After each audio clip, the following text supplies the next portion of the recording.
Shalom.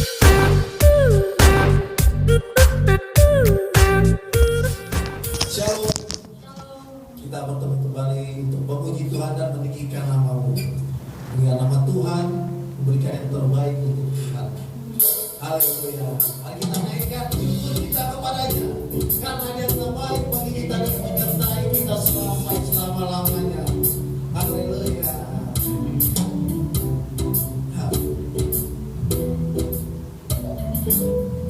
Setelah kita mengucapkan, katakan kasih yang begitu besar. Kasih yang begitu besar, lebih kuat dari dosa. Kasih bukanku, selamatkan dan pulihkanku. Menaikkan syukur, Menaikkan syukurku, ku tak akan berhenti memuji, meninggikan nama-Mu selalu. Menarik memuliakanmu, dibebaskan, dibangkitkan, hidup yang Kau pilih hanya untuk-Mu. haleluya. Yang memulihkan hidup kami untuk Engkau besar. Katakan, Kasih yang begitu besar, lebih kuat dari dosa. Kasih yang menemukanku, selamatkan dan pulihkanku. menaikkan syukur pada Menaikkan syukurku, ku tak akan berhenti memuji, meninggikan nama-Mu selalu. Menaik memuliakanmu, dibebaskan, dibangkitkan, hidup yang Kau pilih hanya untuk-Mu.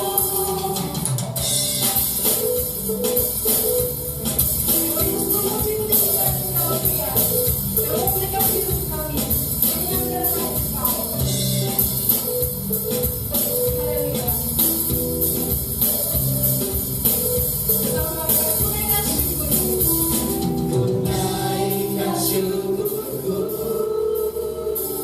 menaikkan syukurku, ku tak akan berhenti memuji, meninggikan nama-Mu selalu. Menaik memuliakanmu, dibebaskan, dibangkitkan, hidup yang Kau pilih hanya untuk-Mu.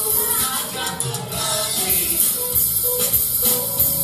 meninggikan nama-Mu, dibebaskan, dibangkitkan, hidup yang Kau pilih hanya untuk-Mu. Hidup yang Kau pilih hanya untuk-Mu.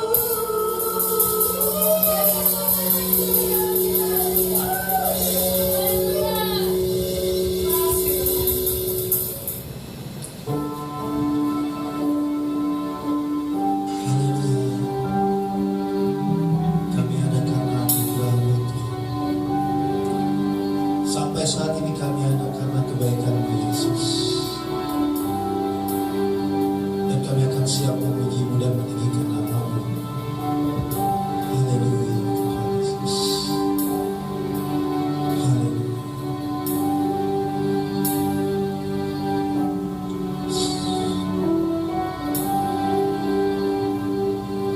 Kau hiasi kehidupanku dengan kemurahan-Mu. Kau rancangkan masa depanku penuh dengan harapan. Aku ada saat ini, semuanya karena kasih-Mu. Aku hidup hari ini, semua berkat kemurahan.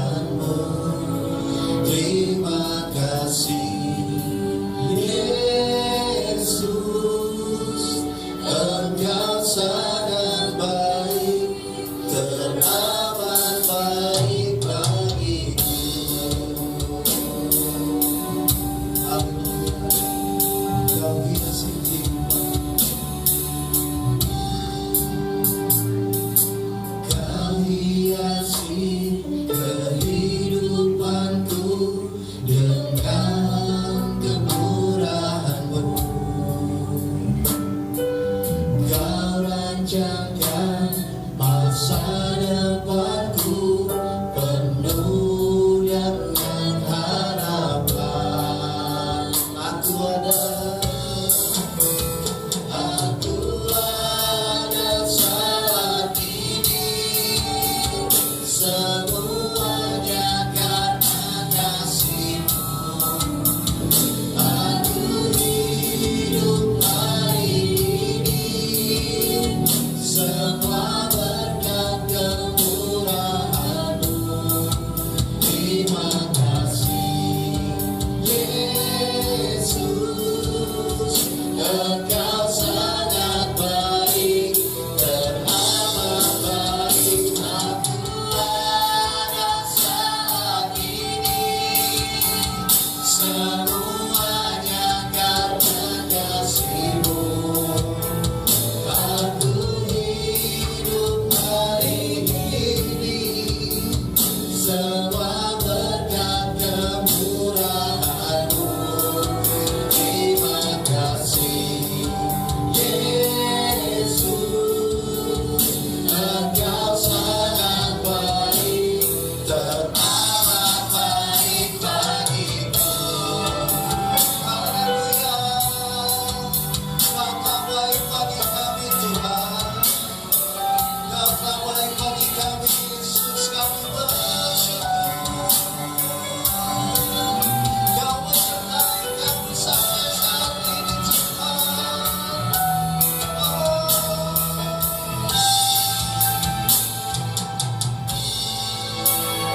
Aku ada saat ini, semuanya karena kasih-Mu.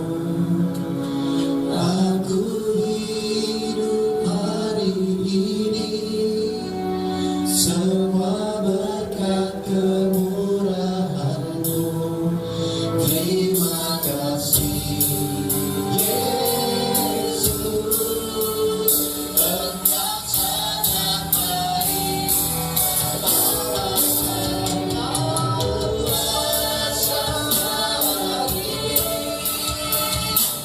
Semuanya karena kasih-Mu. Aku hidup hari ini, semua berkat kemurahan-Mu.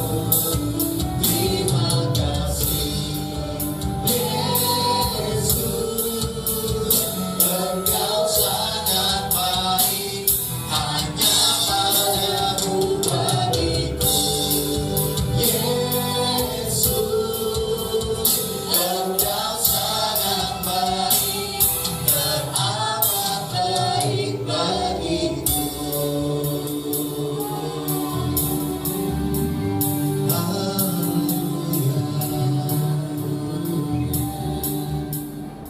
Shalom Bapak Ibu yang dikasihi Tuhan. Lewat kesempatan ini sekali lagi saya mengucapkan selamat Natal dan Tahun Baru. Kiranya berkat kasih anugerah dan damai sejahtera dari Tuhan kita Yesus Kristus menyertai kita semua. Amin. Sebelum kita mendengarkan akan kebenaran firman Tuhan, marilah kita bersama-sama kita berdoa.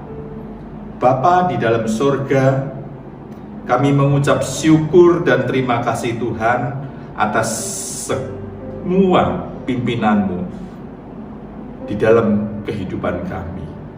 Saat ini Tuhan, kami mau mendengar kebenaran firman-Mu. Biarlah firman-Mu ini ya Tuhan menjadi jalan terang bagi kami Tuhan. Mampukan kami untuk mengerti akan kebenaran firman-Mu ya Tuhan. Beri kami hikmat marifat-Mu, dan biarlah kiranya Roh-Mu yang kudus senantiasa menuntun, memimpin dan membimbing kami.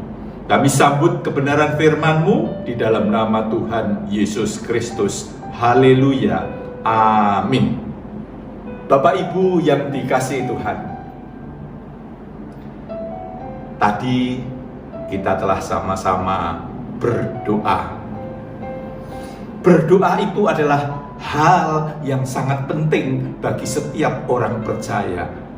Bahkan dikatakan bahwa berdoa itu adalah napas kehidupan orang-orang percaya. Namun banyak orang yang belum memahami pengertian doa dengan sebenarnya. Doa itu bukan sekedar hanya permintaan-permintaan kepada Tuhan. Namun doa itu adalah dialog, komunikasi kita dengan Tuhan. Berdoa di dalam kekristenan itu tidaklah sederhana. Harus disertai dengan pembaharuan pikiran kita setiap hari, sehingga seseorang itu dapat mengerti kehendak Tuhan. Seharusnya orang percaya itu janganlah sembarangan berdoa, janganlah sembarangan meminta-minta kepada Tuhan lewat doa-doa itu.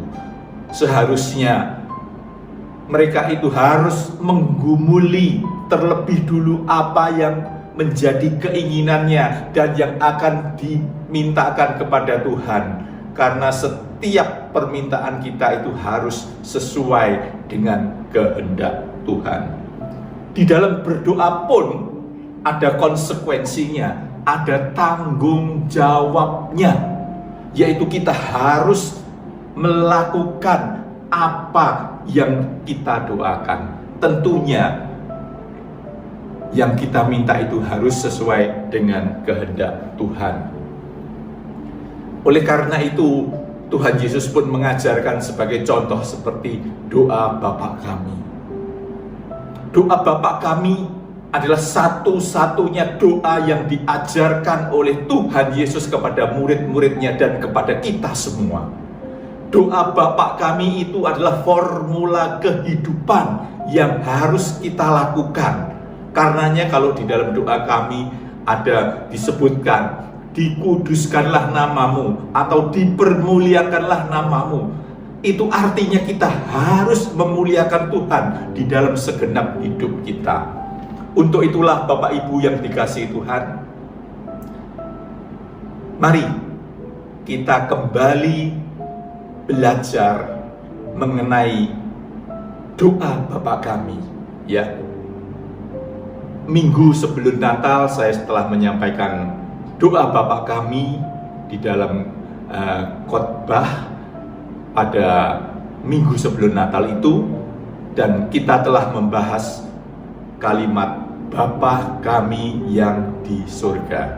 Sekarang kita kembali melanjutkan dengan kalimat dikuduskanlah namamu. Untuk itu mari kita membuka Injil Matius 6 ayat yang ke-9.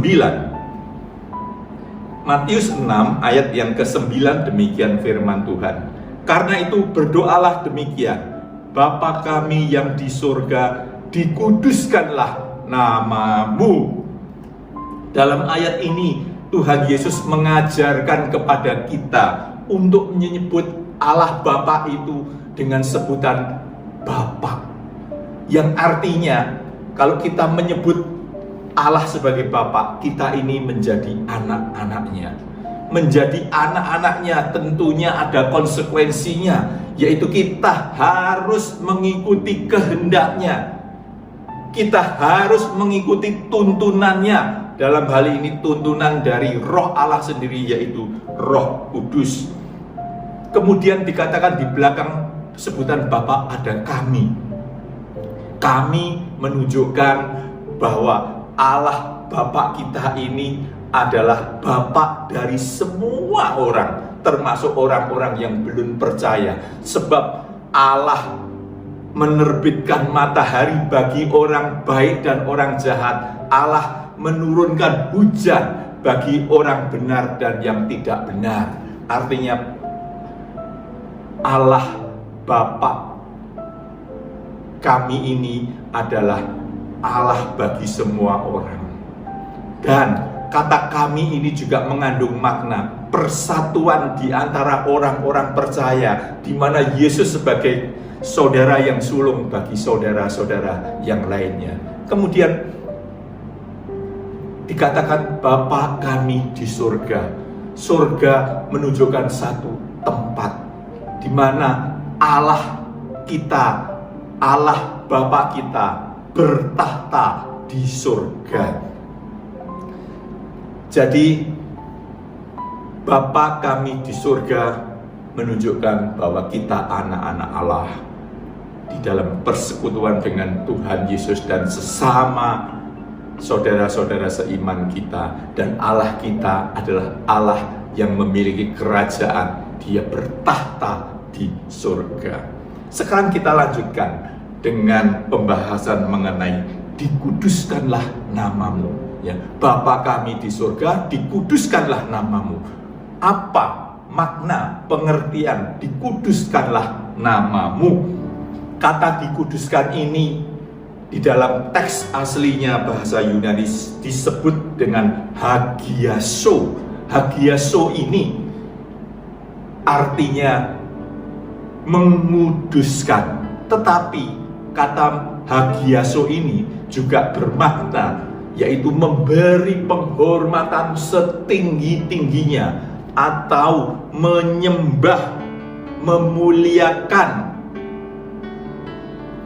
Jadi kata dikuduskanlah namamu itu bermaksud agar kita bisa memuliakan Tuhan, kita bisa memberikan penghormatan kepada Tuhan setinggi-tingginya. Dan Allah yang kita muliakan itu adalah satu-satunya Allah, tidak ada yang lain. Oleh karena itu adalah kurang tepat apabila orang mengatakan, oh, prioritas hidupku nomor satu untuk Tuhan, kemudian baru keluarga, istri, suami atau anak, baru gereja dan sesama. Tuhan bukan nomor satu, karena Tuhan itu adalah satu-satunya yang harus menjadi prioritas di dalam hidup kita. Karena itu tidak salah kalau Rasul Paulus di dalam 1 Korintus 10 ayat 31, 1 Korintus 10 ayat 31 dikatakan, aku menjawab, jika engkau makan, atau jika engkau minum, atau jika engkau melakukan sesuatu yang lain, lakukan semuanya itu untuk kemuliaan Allah. Artinya kalau kita mengasihi kepada istri, suami, atau anak, kita melakukan itu karena kehendak Tuhan, dan kita lakukan itu untuk kemuliaan Tuhan, bukan untuk kebanggaan diri kita, bukan untuk kepentingan yang lain, tapi semua itu adalah atas kehendak Tuhan.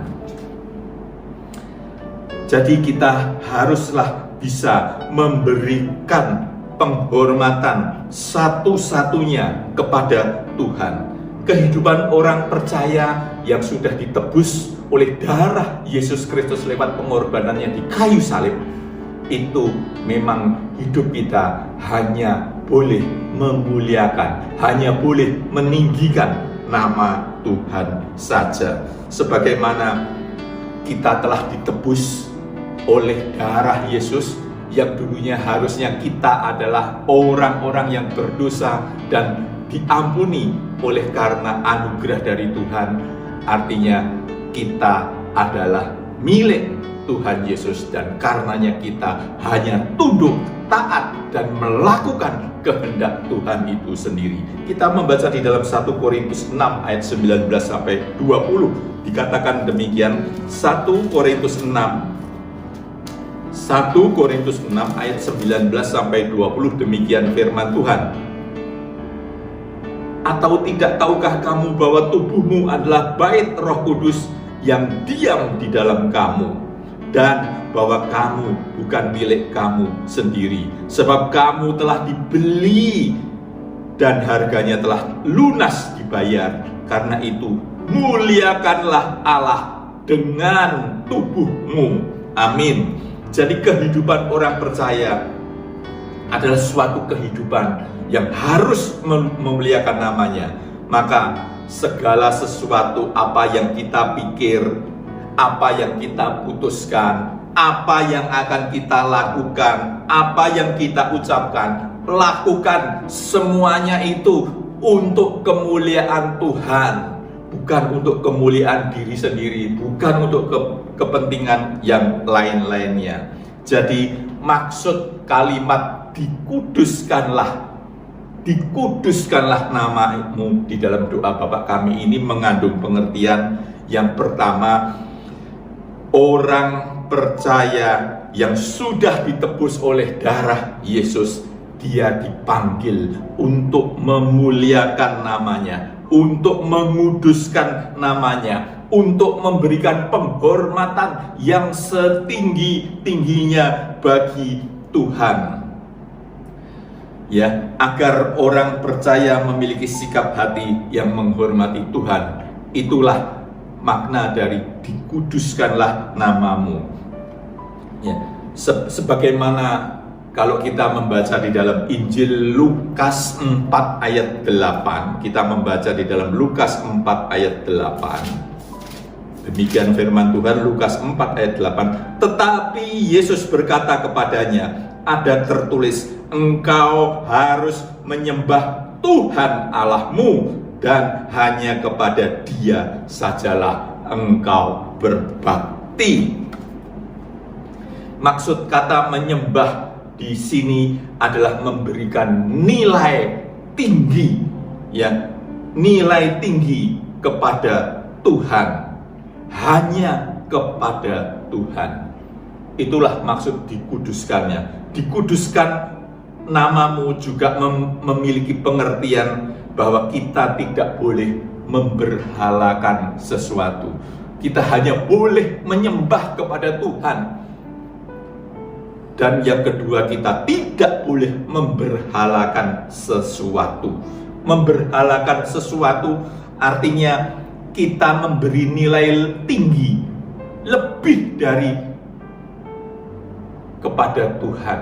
Itu namanya pemberhalaan. Jadi berhala itu bukan hanya yang menyangkut terhadap kepercayaan yang menyembah patung, dewa-dewa, atau hal-hal yang bersifat okultisme. Tetapi ketika kita memiliki hati yang menghargai sesuatu atau menghargai seseorang lebih daripada kepada Tuhan, itu artinya kita telah memberhalakan sesuatu atau seseorang tersebut. Kita harus meninggikan Tuhan, ya. Kita harus menghormati Tuhan. Dan kita tidak boleh menyembah atau memberhalakan selain daripada Tuhan saja.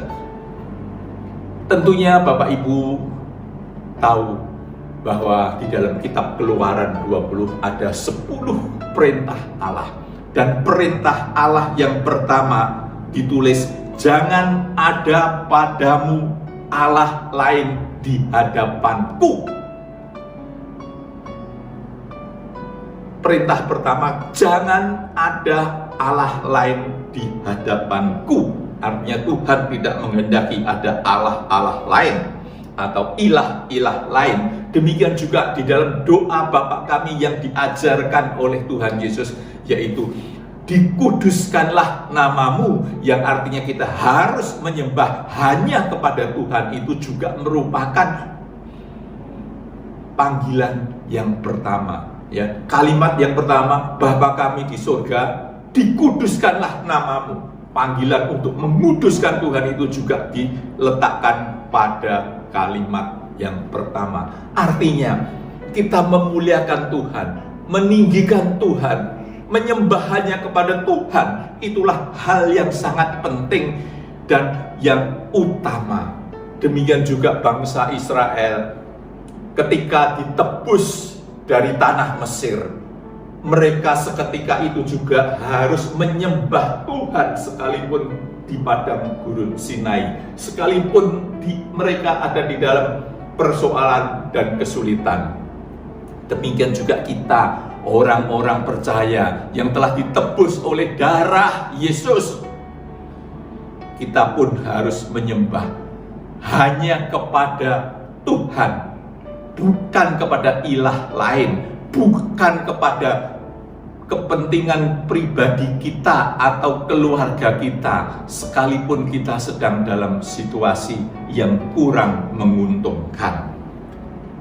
Jadi dikuduskan namamu mengandung pengertian menghormati Tuhan setinggi-tingginya dan tidak memberhalakan ilah lain dan hanya menyembah kepada Tuhan.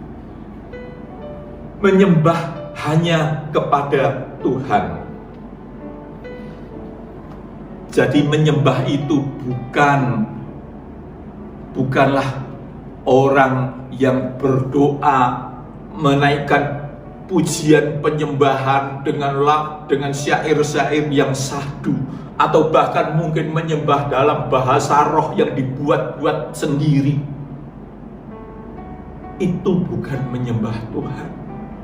Penyembahan Tuhan itu adalah sikap hati kita yang memuliakan Dia, yang meninggikan Dia. Bukan lewat kata-kata, ucapan-ucapan yang dibuat-buat. Penyembahan adalah sikap hati kita yang menghargai, menghormati Tuhan lebih dari segala sesuatu yang ada. Ya, untuk bisa menguduskan nama Tuhan, yaitu menghormati setinggi-tingginya Tuhan itu, kita harus bisa memahami, kita harus bisa menyadari bahwa kita telah ditebus oleh Tuhan Yesus di kayu salib. Lewat darahnya kita disucikan. Kita yang rusak telah dipulihkan, ya. Kemudian kita harus menghidupi kebenaran-kebenaran yang ada, yaitu firman Tuhan ini, ya. Kemudian ada Roh Kudus yang telah dianugerahkan di dalam kehidupan kita untuk memimpin, menuntun kita, sehingga kita mengetahui, ya, kita bisa mengenal siapa Allah, siapa kita di hadapan Tuhan itu. Lewat 3 hal itu, kasih anugerah dari Tuhan, penebusannya, kebenaran Injil yang akan membukakan mata kita, betapa kita harus menyenangkan hati Tuhan, dan Roh Kudus yang memimpin hidup kita. Dari ketiga hal itu, kita dapat menempatkan diri secara benar di hadapan Allah dan menghormati Tuhan dengan sikap hati yang pantas, sikap hati yang seharusnya. Dan inilah panggilan kita untuk menguduskan nama Tuhan, seperti yang tertulis di dalam doa Bapa kami itu.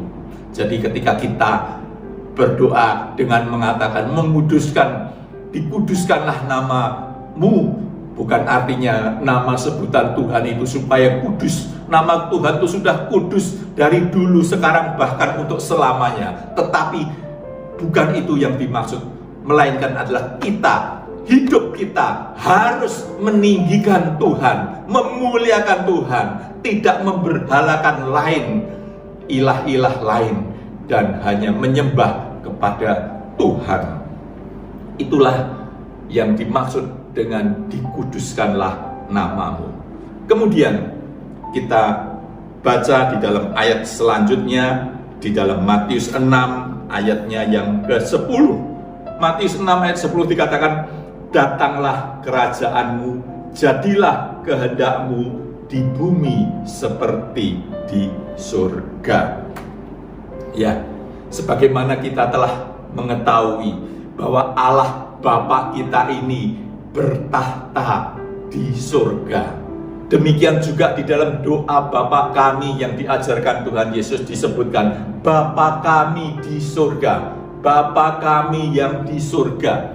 Artinya Allah kita ini memiliki tempat yang permanen, memiliki rumah, memiliki istana, memiliki kerajaan di mana Allah Bapa bertahta di sana. Yang menjadi pertanyaan, Allah Bapa bertahta di dalam kerajaan surga. Apa sih kerajaan surga itu? Apakah sama dengan kerajaan Mojopahit, kerajaan Sriwijaya? Kerajaan Allah itu seperti apa? Apa kerajaan Allah itu? Nah, kita bisa memahaminya bahwa pengertian kerajaan Allah itu memiliki dua dimensi dilihat dari sisi waktu. Yang pertama, yang disebut kerajaan Allah itu adalah pemerintahan Allah saat ini di bumi. Pemerintahan Allah saat ini di bumi melalui pimpinan Roh Kudus. Itu kerajaan Allah saat ini. Dan yang kedua, ditinjau dari sisi waktu, perwujudannya adalah perwujudan fisik. Fisik nantinya di langit baru dan bumi baru. Kita bisa melihat kalau pemerintahan Allah saat ini di bumi melalui pimpinan Roh Kudus itu benar ada seperti yang dikatakan oleh Tuhan Yesus di dalam Lukas 17. Lukas 17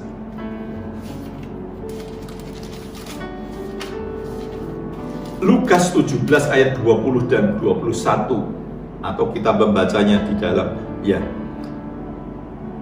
Atas pertanyaan orang-orang Farisi apabila kerajaan Allah akan datang, Yesus menjawab katanya, kerajaan Allah datang tanpa tanda-tanda lahiriah.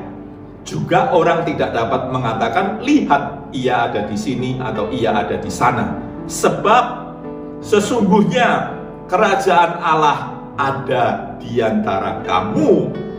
Kerajaan Allah ada di antara kamu. Artinya kerajaan Allah itu ada saat ini di bumi ini lewat pimpinan Roh Kudus. Lah, yang dimaksud oleh Tuhan Yesus di dalam doa Bapa kami yang mencantumkan datanglah kerajaanmu, artinya adalah pemerintahan. Kita harus menghadirkan pemerintahan Allah saat ini, sekarang ini, di bumi ini lewat pimpinan Roh Kudus.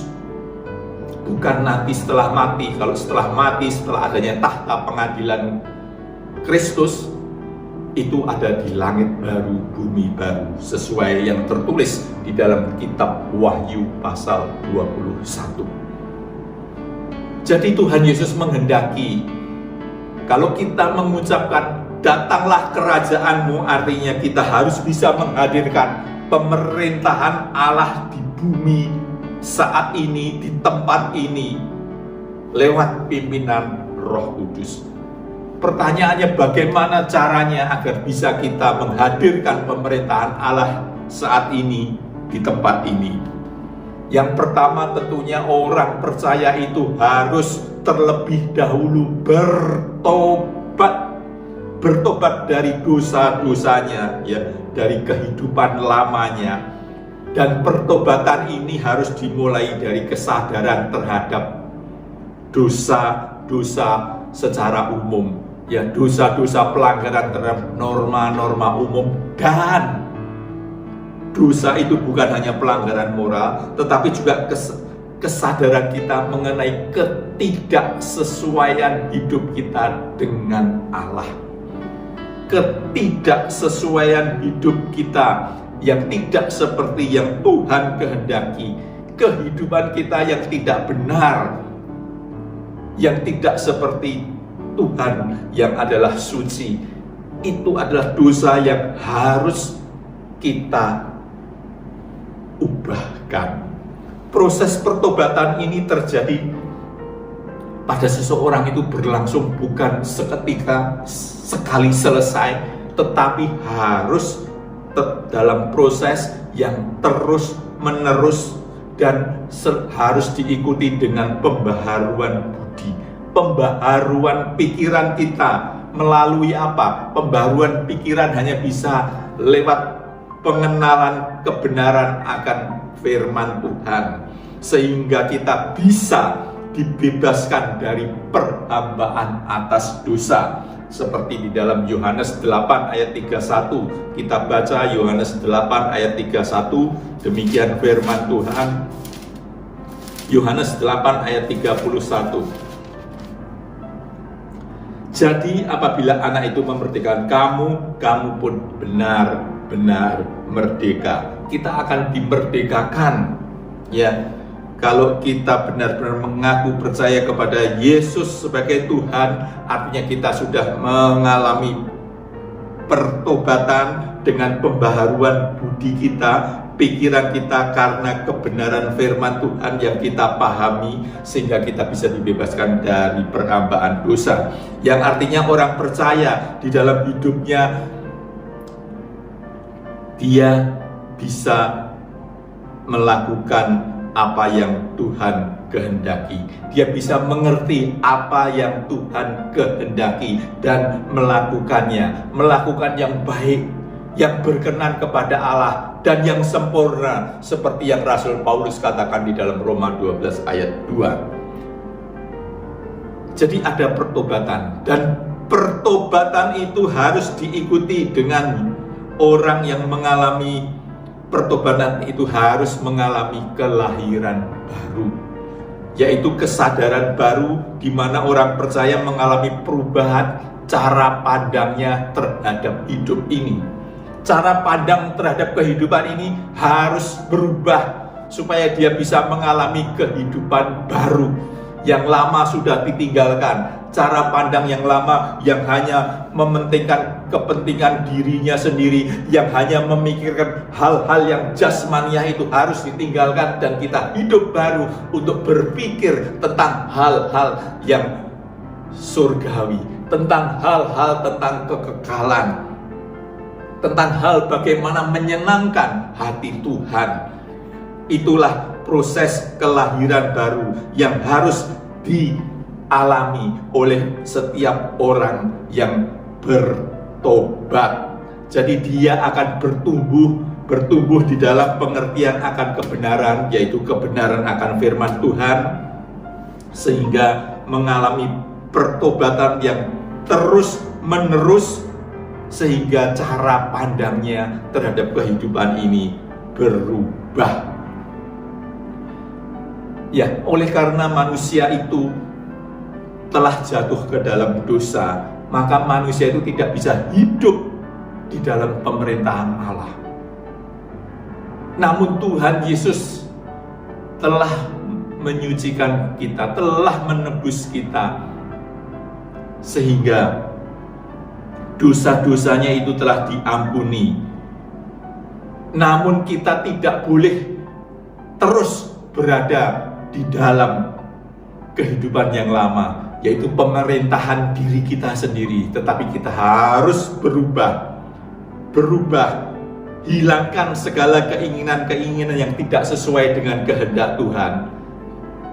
Dan ketika kita sanggup melakukan apa yang Tuhan kehendaki, di saat itulah kita telah menghadirkan kerajaan Allah. Amin. Jadi kita harus bertobat dengan sungguh-sungguh, menyadari akan segala kesalahan dan ketidaktepatan hidup kita yang tidak sesuai dengan kehendak Tuhan. Ya, bukan berarti kalau orang tidak melakukan pelanggaran hukum, pelanggaran norma, tidak membunuh, tidak berzina, itu berarti sudah tidak berdosa. Tetapi kalau kita tidak melakukan kehendak Tuhan, itu pun juga berdosa. Dan proses pertobatan ini harus terus-menerus diiringi dengan pengenalan akan kebenaran, bertumbuh di dalam kebenaran firman Tuhan. Itu yang memampukan kita untuk terus sampai kepada proses kelahiran baru. Sehingga kita tidak hidup lagi di dalam pemerintahan diri kita sendiri yang terus menginginkan keinginan kita sendiri, terus mengejar hal-hal yang jasmaniah. Tetapi kita bisa melepaskan itu semua. Dan poin yang ketiga, bertobat lahir baru, benar-benar dia harus sudah menanggalkan semua keinginan dagingnya, ya, menanggalkan semua miliknya. Bukan berarti kekayaan, rumah, mobil, dan lainnya terus kita buang, kita serahkan kepada orang lain. Bukan. Artinya kita tidak boleh terikat kepada hal-hal yang duniawi ini. Maksudnya adalah orang percaya harus melepaskan dari segala keterikatannya. Tidak terikat kepada harus begini, harus begitu, harus mencari uang sebanyak-banyaknya, harus memiliki rumah yang besar dan sebagainya. Keinginan-keinginan pribadi yang tidak sesuai dengan kehendak Tuhan itu harus dilepaskan. Semua itu harus ditanggalkan. Ketika kita menanggalkan, melepaskan, meninggalkan semuanya itu, barulah kita bisa hidup di dalam pemerintahan Allah yang sesungguhnya. Dan berarti kita mendatangkan kerajaan Allah di dunia ini. Ya. Sebenarnya mendatangkan kerajaan Allah di dunia ini atau menghadirkan pemerintahan Allah di bumi ini saat ini, Allah itu telah mengaruniakan Roh Kudus-Nya di dalam setiap kita, orang-orang percaya, di dalam hati kita yang telah dimeteraikan di dalam kehidupan kita. Orang percaya bisa mewujudkan, menghadirkan pemerintahan Allah di bumi ini kalau kita mengikuti tuntunan Roh Kudus yang Tuhan telah sediakan di dalam setiap diri kita. Tuntunan ini membawa orang percaya kepada pengalaman pertobatan yang sejati, kelahiran baru, menanggalkan segala keinginan duniawinya, sehingga kita bisa menghadirkan pemerintahan Allah di dunia ini. Banyak orang Kristen yang kelihatannya sudah bertobat, tetapi sebenarnya pertobatannya itu tidaklah membawa perubahan di dalam perilaku kehidupannya. Dia masih dalam kehidupan lamanya. Dia belum mengalami kelahiran baru. Dan dia belum bisa menanggalkan semua keinginannya. Dia tidak bisa menanggalkan apa yang diprioritaskan di dalam kehidupannya itu. Sehingga dia tidak mungkin bisa menghadirkan pemerintahan Allah di dunia ini. Kita harus mengalami pertobatan dengan sungguh-sungguh. Kita harus mengalami pertobatan dengan benar, diikuti dengan gaya hidup yang baru. Sebagai contoh seperti yang pernah saya sampaikan, pertobatan antara Petrus dan Yudas. Petrus berdosa karena menyangkal Tuhan Yesus 3 kali dalam semalam.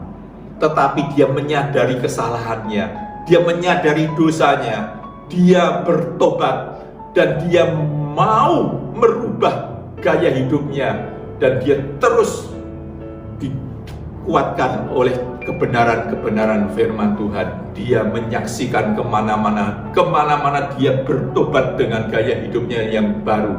Dia menyatakan bahwa Yesus itu Tuhan. Sehingga ketika dia sekali berkhotbah, 3.000 orang bertobat. Beda dengan Yudas. Yudas pun menyadari dosanya, kesalahan dia telah mengkhianati Tuhan Yesus, menjual Tuhan Yesus dengan 30 keping perak. Dan dia sadar itu, tetapi dia tidak mengalami perubahan gaya hidup. Sehingga dia cuma menyesal. Dia mengembalikan uang itu. Dia melemparkan uang itu ke dalam bait Allah. Tetapi kemudian dia berakhir dengan bunuh diri karena dia tidak mengalami kelahiran baru. Dia belum bisa menanggalkan sifat-sifat keinginannya yang lama secara benar. Ya. Oleh pengorbanan Yesus di kayu salib, kita itu telah dibebaskan dari cara hidup kita yang sia-sia, cara hidup kita yang diwarisi dari nenek moyang kita, kehidupan kita yang tidak mendatangkan atau tidak menghadirkan pemerintahan Allah itu. Oleh pengorbanan Yesus Kristus, itu semua telah disingkirkan. Kita membaca di dalam 1 Petrus 1 ayat 18. 1 Petrus 1 ayat 18 demikian firman Tuhan. Sebab kamu tahu bahwa kamu telah ditebus dari cara hidupmu yang sia-sia, yang kamu warisi dari nenek moyangmu, itu bukan karena barang yang fana, bukan pula dengan perak dan emas, melainkan dengan darah yang mahal, yaitu darah Kristus, yang sama seperti darah anak domba yang tidak bernoda dan tidak bercacat. Cara hidup kita yang salah, cara hidup kita yang tidak sesuai dengan kehendak Tuhan itu telah ditebus oleh Yesus lewat pengorbanannya di kayu salib. Namun kita harus memahami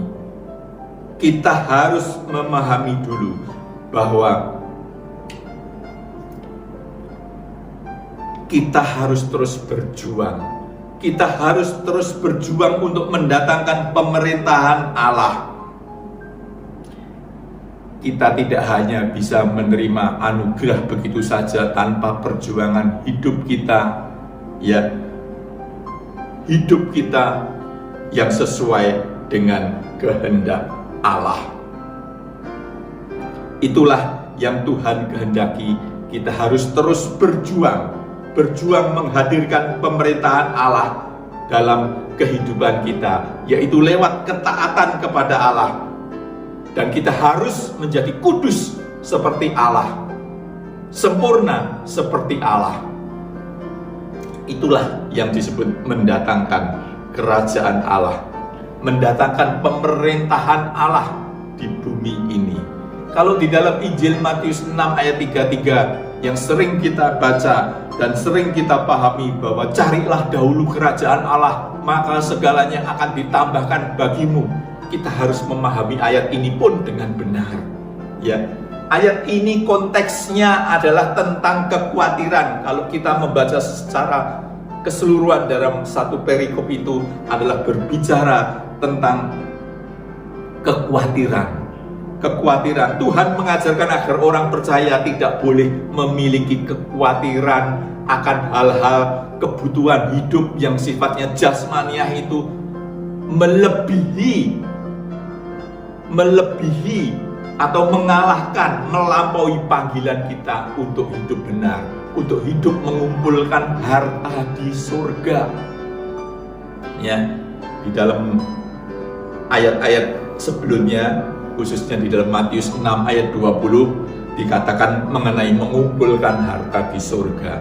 Mengumpulkan harta di surga artinya melakukan segala sesuatu yang menyenangkan hati Bapa melalui setiap apa yang kita ucapkan, apa yang kita pikirkan, apa yang kita perbuat. Orang percaya tidak boleh memfokuskan diri pada objek lain selain mendatangkan pemerintahan Allah, atau sama artinya kita harus mendahulukan kerajaan surga, ya, sehingga dikatakan di dalam Matius 6 ayat 33, carilah dahulu kerajaan Allah dengan segala kebenarannya, maka semuanya itu akan ditambahkan bagimu. Orang percaya tidak boleh fokusnya kepada objek lain selain kepada Allah, mendatangkan Allah. Fokus hidupnya orang percaya hanya yang fokus hidupnya hanya kepada kebutuhan jasmaniah, kebutuhan kehidupan hari ini, untuk pemenuhan kehidupannya, maka dia tidak mungkin bisa menghadirkan pemerintahan Allah. Jadi agar kita bisa menghadirkan pemerintahan Allah di bumi ini, kita harus terlebih dulu mengalami pertobatan yang sejati, mengalami perubahan pikiran kita, sehingga kita benar-benar mengalami perubahan gaya hidup kita, Dan itulah proses kelahiran baru, kemudian mampu menanggalkan segala keinginan kita yang tidak sesuai dengan kehendak Tuhan, yaitu melepaskan segala keinginan daging, keinginan mata, keangkuhan hidup kita, dan kita menjadi kudus dan sempurna seperti Allah Bapa. Itulah yang dimaksud dengan menghadirkan pemerintahan Allah di bumi ini, atau dengan kata lain, datanglah kerajaanmu. Jadi ketika kita berdoa dengan menyebut dikuduskanlah namamu, datanglah kerajaanmu di bumi seperti di surga, artinya kita harus meninggikan Tuhan, memuliakan, menyembah hanya kepada Tuhan, dan kita menghadirkan pemerintahan Allah di bumi ini dengan hidup yang bisa menyenangkan Tuhan, dengan hidup benar sesuai kehendak Tuhan. Hidup kita harus kudus, hidup kita harus sempurna. Itulah makna ajaran Tuhan Yesus di dalam doa Bapa kami, di dalam kedua kalimat itu, datanglah kerajaanmu, dikuduskanlah namamu, datanglah kerajaanmu. Kiranya kebenaran firman Tuhan ini menjadikan kita menyadari bahwa kita harus hidup benar di hadapan Allah, supaya Allah berkenan terhadap kita. Amin. Puji Tuhan. Mari kita tundukkan kepala, kembali kita bersyukur kepada Tuhan. Haleluya. Bapa di dalam surga, kami mengucap syukur dan terima kasih buat kasih anugerah-Mu, buat kebenaran firman-Mu yang hari ini telah membukakan mata hati kami semua, supaya kami hidup benar di hadapan-Mu ya Tuhan. Kami bisa meninggikan nama-Mu Tuhan, kami hanya menyembah kepada-Mu ya Tuhan. Dan biarlah Tuhan, kami bisa menghadirkan pemerintahan Allah di dalam kehidupan kami saat ini, di tempat dimanapun kami hidup ya Tuhan. Lewat kehidupan kami yang taat kepadamu ya Tuhan, yang dapat melakukan kehendak-Mu ya Tuhan. Pimpin kami ya Roh Kudus, kami tuntun hidup kami ya Tuhan Roh Kudus. Kami mau terus bertumbuh di dalam kebenaran firman-Mu. Kami mau taat kepadamu saja ya Tuhan, dan kami mau menyembah hanya kepadamu saja Tuhan. Terima kasih Tuhan buat kebenaran firman Tuhan. Di dalam nama Tuhan Yesus kami berdoa dan mengucap syukur. Haleluya, haleluya, amin. Shalom. Terima kasih, Tuhan memberkati kita semua.